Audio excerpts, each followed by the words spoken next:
Magandang araw mga kasari-sari. Ito na naman ang inyong palawenyang tindera, ang inyong probinsyanang tindera, si Ate Tintin.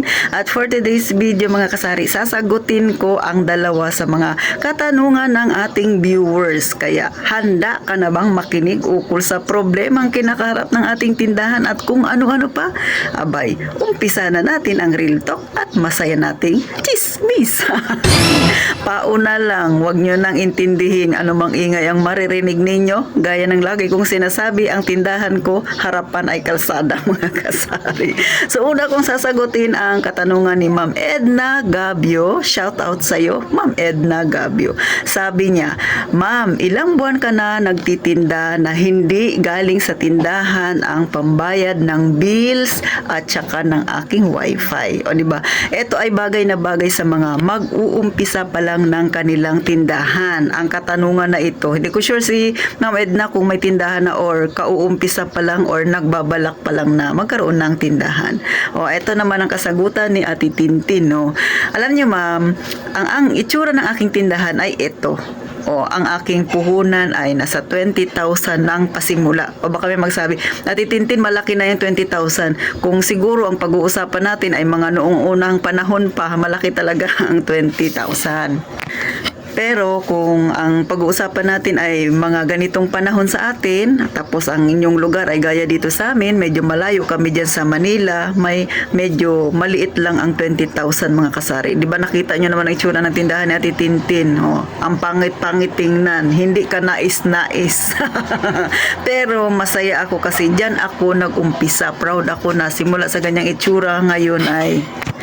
Kaya sa mga mag-uumpisa dyan na malit ang kapital, tapos iniisip ninyo, parang ang pangit naman ng aking tindahan at Tintin, kung sakali mag-ipon na lang muna ako, ay huwag yan ang isipin ninyo. Ang isipin ninyo, lahat ng nagnenegosyo, nag-umpisa talaga sa maliit ang kapital. Mas maganda yatang pakinggan na nag-umpisa ka sa maliit at dumami ang iyong paninda kaysa nag-umpisa ka sa malaki, naubos ang laman ng tindahan mo. Paurong yun mga kasari, no? So, hindi ko na matandaan, Ma'am Edna, kung 3 months ba na hindi ko pinakialaman muna ang laman ng aking tindahan or 2 months. Hindi ko siya ganun ka-sure. Pero isa lang yung sigurado ko, mga ilang buwan, hindi ko talaga ginalaw. Kasi nung nagtindahan ako mga kasari, iba yung aking puhunan, meron din akong pang-emergency fund. So, ganun ka-importante na may emergency fund tayo. Tayong mga tindera o kahit hindi ka may-ari ng tindahan, kung ikaw ay empleyado na nanonood kay Titintin, mas maganda may emergency fund ka. Kasi in case na magkaroon ka ng emergency, may madudukot ka at hindi mo kailangang mangutang pa mga kasari. Kaya naging malakas ang loob ko kasi nga may iba pa akong ipon na pwede kong pagkunan na pambayad ng aking tubig, ilaw at saka wifi. O, si Ate Tintin nag-start ng 20,000 noong nagtindahan ako ay August 20, 2020, kasagsagan ng pandemic, bawal lumabas. So akalain mo yun mga kasari. Kaya sa mga may tindahan na dyan, alam ko pinagdaanan din niya nila, no, na talaga naman, lalo na yung magaling humawak ng pera, talagang ganun na ganun, no. Kapag ikaw ay nagtitindahan mga kasari, ang nagiging saloobin mo kasi ay gusto mong maparami ang laman ng tindahan mo, lalo na kung nakikita mo talaga ang itsura ng tindahan mo ay hindi ka nais-nais tingnan, o di ba? Hindi naman dahil sa hindi ka magaling mag-ayos ng tindahan, kundi wala lang talaga halos laman. Kaya ako nung makita ko na ganun talaga itsura ng 20,000 ko, no, naisip ko kailangan dumami siya para maging maganda ang paningin. Kaya nga nung dumami na yung laman ng aking tindahan, bago lang ako nag-umpisa na nag-vlog. Kasi sino naman ang maniniwala sa akin na lalago yung itsura ng tindahan ko noon. Kung ipinakita ko sa inyo, nag-umpisa ako mag-vlog, ano ng itsura, diba? Sino naman ang manonood sa akin, diba? Baka mamaya mag-comment pa kayo, ay naku Ate Tintin, paramihin mo muna ang laman ng tindahan mo bago ako maniwala sa sinasabi mo. O, di ba mga kasari? So, ngayon, alam nyo na. O, di ba? O, kaya nga yung iba naniniwala kay Ate Tintin kasi nakita nyo, dinidisplay ko dyan sa taas kung anong itsura ng aking tindahan. Tapos versus ngayon. Pero syempre mga kasari, kayong mga tindera, kayo pa rin yung makakapag-decide kung ilang buwan ninyo gustong bago bawasan ang inyong kita sa inyong tindahan mga kasari, no. Meron naman kasi iba na 2 months pa lang okay na yung laman ng ang itsura ng kanilang tindahan, pwede nang paunti-unti na pumitas. Meron naman na iba na 1 buwan pa lang dahil syempre hindi naman talagang mayaman ang karamihan sa atin. Ang karamihan ay nasa masa ang pamumuhay. 1 buwan pa lang ang kanyang tindahan, napipilitan na siyang bawasan. Kayo yung nakakaalam niyan. Ang mahalaga lang mga kasari ay yung puhunan ninyo, kung magkano man yan, huwag talagang bawasan. Doon ka lang kumuha sa kita araw-araw. Halimbawa, kumikita ka ng 300 araw-araw, dahil marami kayo dyan, ay huwag mong isasagad. Di ba mga kasari? Sabihin natin, kumuha ka lang ng 150 para yung 150 ay makabili pa ng ibang paninda.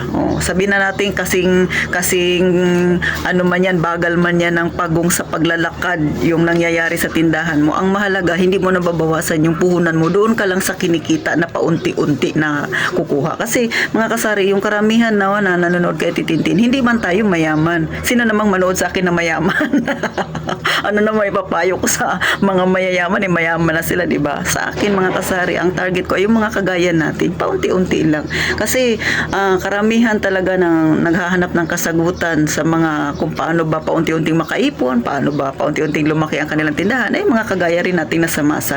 Kaya kung hindi talaga maiiwasan na ang iyong tindahan ay makakakuha ka na talaga ng pang-araw-araw mo na gastusin, siguraduhin lang mga kasari, no, na halimbawa, ang kita ng iyong tindahan ay ang benta ng iyong tindahan ay 2,000, ang patong mo ay 20%, so may 200 pesos ka doon, 400 pesos ka doon. So kunin mo lang ang 150, wag mong isasagad kasi yun yung pinakasweldo mo, wag mong isasagad para meron ka pang roll sa tindahan mo mga kasari. Para kahit papano hindi naman lumubog ang tindahan mo. Kumbaga unti-unti siyang babangon kahit na mabagal pa sa pagong, mga kasari. So yun ang aking kasagutan sa unang katanungan ni Ma'am Edna Gabio mga kasari. So alam na si Ate Tintin, gaya ng sabi ko, 20,000 na puhunan, and then 2 to 3 months yata, hindi ko na yung exact month kung kailan ko siya nabawasan, pero 2 to 3 months bago ko nabawasan yung aking tindahan dahil nga may emergency fund ako mga kasari. Next, nasasagutin ko kay Ma'am Reynalyn Hernandez. Sabi niya, hello po, lang po, paano po kayo nakaipon? Ano pong ginawa ninyong paraan sa pag-iipon? Mga kasari. So, ang alam ko sa mga magtatanong nito, no, yung medyo hirap na mag-ipon. No. Sa mga may tindahan na kagaya ni Ate Tintin, ito yung style ni Ate Tintin. No. Halimbawa, yung benta ko kasi sa load mga kasari, yung benta ng GCash ko, hindi yan sama sa tindahan ko. Yung tindahan ko, tindahan lang yun. Pero yung load ko, may sariling lagayan ng pera. Yung GCash ko, may sarili rin para ma-monitor ko kung magkano talaga yung kinikita ng aking load at saka ng aking GCash. So sa load ko, doon ako kumukuha ng pang-ipon ko. Lahat yun mga kasari na kita ng aking load. Dahil linggo-linggo naman ako nagpapaload. Linggo-linggo rin ako nakakapagtabi ng pera na galing sa aking load. Alam nyo na. Maliban pa dyan sa GCash din, na kumukuha rin ako doon ng pang-ipon ko mga kasari. Halimbawa, mga kasari, sa loob ng isang araw, medyo malaki na pa GCash na Titintin. Sabihin na natin, kumita ako ng 100. So, kukuha ako doon ng 50%. Baka may magsabi, bakit 50% lang Titin? Syempre, para makaruling pa. Mas magiging malaki na yung aking puhunan. Yung 50% ay akin, yung 50% ay iwan ko sa GCash para lumaki yung aking puhunan sa GCash. So, yan ang style ni Ate Tintin. Kung gusto mo naman, ganito namang style, no? Halimbawa, sa morning, target mo kada araw-araw, Ate Tintin, gusto ko 50 pesos ang itatabi ko sa araw-araw. Di ba? Yun, makatotohanan yun sa mga kagaya nating may maliit na tindahan. Di ang gawin mo, yung unang customer mo na bibili at aabot ng 50 pesos, itabi mo na kaagad para yung mga susunod, hindi ka na mag-iisip na magtabi ka pa. Di ba? Isipin mo, wala kang benta.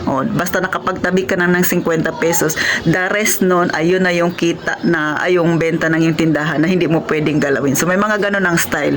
Yung pinakabuhay na mano nila na customer, tabi ka agad. Kung ang goal niya 50, kukuha na siya kagad ng 50 pesos. So, ganun yung style ng iba, mga kasari. Pero syempre, si Ate Tintin, mga kasari, meron din akong yung pang morning na ganon, yung nagtatabi ng 50 ay hindi yun ang style ko. Yan ay nakita ko lang sa iba kong mga kakilala na may mga tindahan. Ganon yung style nila. Pero ako, ang style ko, yun nga, yung Gcash ko, nakita, nagbabawas ako ng 50%, yun ang tinatabi ko. Yung load ko, lahat ng kita ko sa load, tinatabi ko. O, yun, doon na nanggagaling yung aking ipon. And then, syempre, ang pinakalas na nanggagaling yung aking ipon, nagtatabi ako ng 100 pesos daily sa aking tindahan, sa aking sweldo, sa aking tindahan. Kung ako ay nakabenta sa loob ng isang araw ng 2,000 pesos, dahil 20% ang aking patong, so may 400 ako doon, so 400, so yung 100 doon kukunin ko. O, tapos yung 100 doon, yun yung aking pagkakasyahin na aking gastusin sa aking pang-araw-araw. Yung 200, iwan ko sa aking tindahan para mas marami pa akong mabili na paninda. So, gano'n ang style ni Ate Tintin. So, sana nakatulong sa mga iba dyan. Sana Ma'am Reynalyn Hernandez, salamat sa pag-comment. Nakatulong po sa inyo.